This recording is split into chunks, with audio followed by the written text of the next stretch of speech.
আপনারা তো মনে করেন যে ভারত আমাদেরকে ঘিরে রাখছে, তাই না? আসলে ভারতকে আমরা ঘিরে রাখছি। এই দিক থেকে আমরা, এই দিক থেকে চায়না, এখান থেকে নেপাল, এখান থেকে ভুটান, এখান থেকে মায়ানমার, এখান থেকে পাকিস্তান, আর তার চেয়ে বাপ আছে আফগানিস্তান। থেকে পার্সেল পর্যন্ত আফগান ভাইরা নিজেদেরকে গড়ে নিচ্ছেন, বুঝাচ্ছে। আমরা একটা কাপুরুষতার পরিচয় দিচ্ছি। নেপাল ওকে টাইম দেয় না, ভুটান টাইম দেয় না, মায়ানমার টাইম দেয় না, চায়না তো দেয়ই না। আর আমরা তাকে একেবারে প্রভুর আসনে বসাচ্ছি।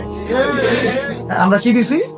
আমরা ইলিশ দেই, আমরা ট্রানজিট দেই, আমরা রেল দেই, আমরা বন্দর দেই, আমরা আর কি দেই? গ্যাস তো দেই মাশাআল্লাহ। তারপরে পণ্যগুলো তো দিচ্ছি, গার্মেন্টস দিয়ে দিচ্ছি, আমাদের প্রশাসনের মধ্যে লোকজন দিয়ে দিচ্ছি, কর্মী শ্রমিক দিয়ে দিচ্ছি। এই জন্যই তো বলি, কেন সে স্ট্যাটাস দেয় যে এই স্বাধীনতা তার স্বাধীনতা। এটাই তো আমরা কারণ। তার মানে তারা আমাদের সার্বভৌমত্বটাকে স্বীকার করে না, তাই না? তারা যদি আমাদের স্বাধীনতা সার্বভৌমত্বকে স্বীকার করতোই, তাহলে তো এরকম স্ট্যাটাস দিত না।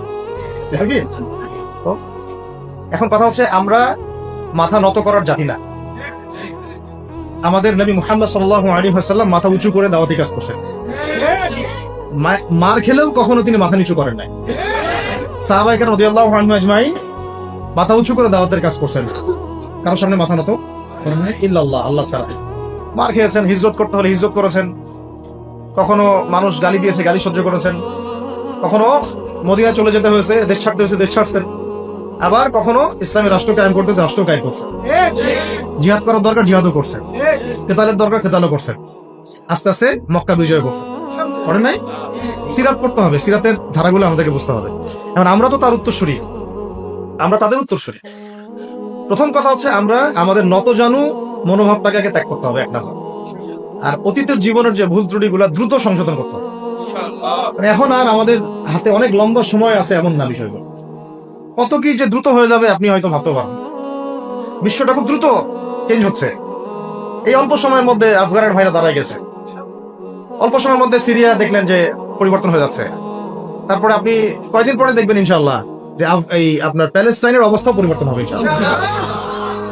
তখন এরা আবার হামাসকে ঠিকই বলবে যোদ্ধা, তখন ঠিকই বলবে যোদ্ধা। এখন বলতেছে বিদ্রোহী, বলতেছে সন্ত্রাসী। হ্যাঁ, তো একটা বিষয় আগে বলে নেই, এটা বোঝার দরকার আছে যে দেখেন, ফিলিস্তিনের যে অবস্থা চলতেছে সেখানে কিন্তু আমাদের তাবলিগের মেহনতটা মূল না, সেখানে আমাদের জিহাদের মেহনতটা মূল, তাই না? বিষয়টা ওখানে তো সবাই, ওখানে বোম পড়তেছে, ওখানে কি সবাই তাবলিগের মেহনত করবে না অস্ত্র হাতে নেওয়া ফরজ? এটা বোঝার জন্য আপনার তো মুফতি হওয়ার দরকার নেই। হ্যাঁ, আবার যখন আফগানে আমেরিকা হামলা চালাইছিল, তখন কি শুধু তাবলিগটা ফরজ ছিল না ওদের হামলা প্রতিরোধ করা ফরজ ছিল? ফরজ ছিল। একই অবস্থা সিরিয়াতে হয়েছে। কিন্তু বাংলাদেশে এখন সেই অবস্থাটা নাই। কিন্তু বাংলাদেশে তাবলিগের মেহনত, আমর বিল মারুফ নাহি আনিল মুনকার মেহনত চলবে, মানে তাবলিগের মেহনত, দাওয়াতের মেহনতটা চলবে। যদি কখনো বাংলাদেশে দেখা যায় যে দেশের শত্রুরা বা দিনের শত্রুরা বা উগ্রবাদীরা এই দেশের স্বাধীনতা সার্বভৌমত্বের উপর আক্রমণ করে, তখন কি আমাদের উপরে জিহাদ ফরজ হবে কিনা? এখন যদি তাই হয়, এখন আপনাদের কি মনে হয় এটার সম্ভাবনা আছে না নাই? এটুকু ইন্টেলেকচুয়াল অবস্থা তো আপনাদের আছে, এটার সম্ভাবনাও হতে পারে, আজও কালো হতেই পারে। তখন আমার প্রিপারেশনটা কি হবে সেটা আমাকে এখন জানতে হবে। আমার প্রিপারেশনটা কি হওয়া উচিত? প্রথম প্রিপারেশন হওয়া উচিত, আগের সমস্ত জিন্দেগিতে যা করছি নিজেকে আল্লাহর দিকে ফিরাই নিয়ে আসে। এটা প্রথম কাজ। যে আল্লাহর দিকে ফিরে আসে নাই, তার সাথে না জিহাদের সম্পর্ক আছে না কিতালের কোনো সম্পর্ক আছে, সে তো আল্লাহর পথেই নাই। তো প্রিয় যুবক ভাইরা, আগে প্রথম কথা হচ্ছে আগে আপনি আল্লাহর দিকে ফিরে আসেন, এক নম্বর। দ্বিতীয় কথা হচ্ছে, এরপরে আমাদের প্রয়োজন শারীরিক প্রস্তুতি। যেমনটা বললাম যে কোনো অবস্থাতেই আলেম ওলামাদেরকে, দায়ীদেরকে, মুফতিদেরকে, মুহাদ্দিসদেরকে, মাদ্রাসার শিক্ষকদেরকে, খতিবদেরকে ভিতরে ঢুকতে দেওয়া যাবে না।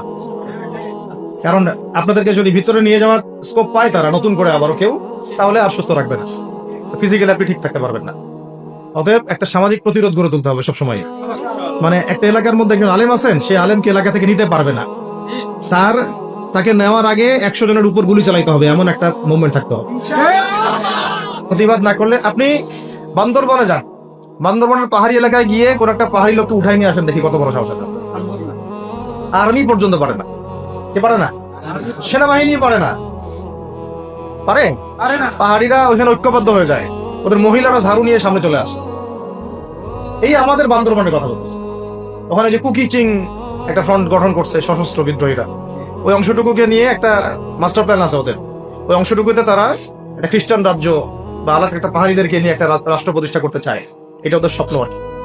এই উদ্দেশ্যে তারা হাঁটতেছে এবং তারা অস্ট্রেল ভাষায় কথা বলে।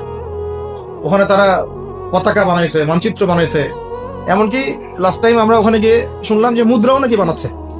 মুদ্রা বুঝতেছেন বিষয়টা কত ডিপ।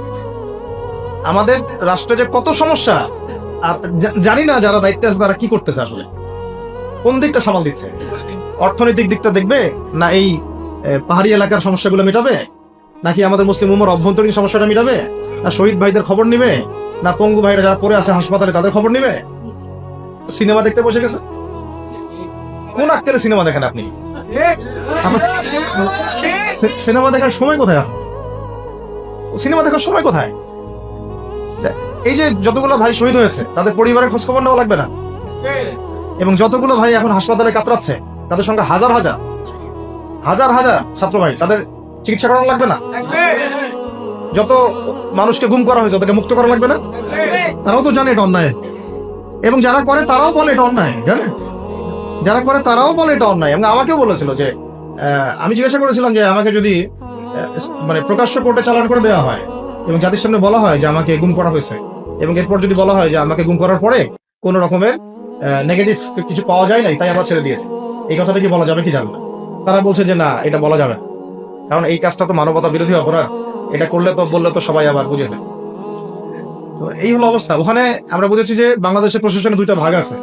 একটা ভাগ হচ্ছে মারাত্মক রকমের ইসলাম প্রিয় এবং দেশপ্রেমিক, মাশাআল্লাহ, আমরা তাদেরকে স্যালুট জানাই, কিন্তু আপনারা ভুল জায়গায় শ্রম দিচ্ছেন, আপনারা ভুল জায়গায় মেধা, শ্রম এবং আপনাদের জীবন নষ্ট করতেছেন। আপনাদের থাকা দরকার ছিল ওলামায়ে কেরামদের সাথে, তাহলে আপনাদেরকে টক্কর দিয়ে কেউ সামনে যেতে পারতো না।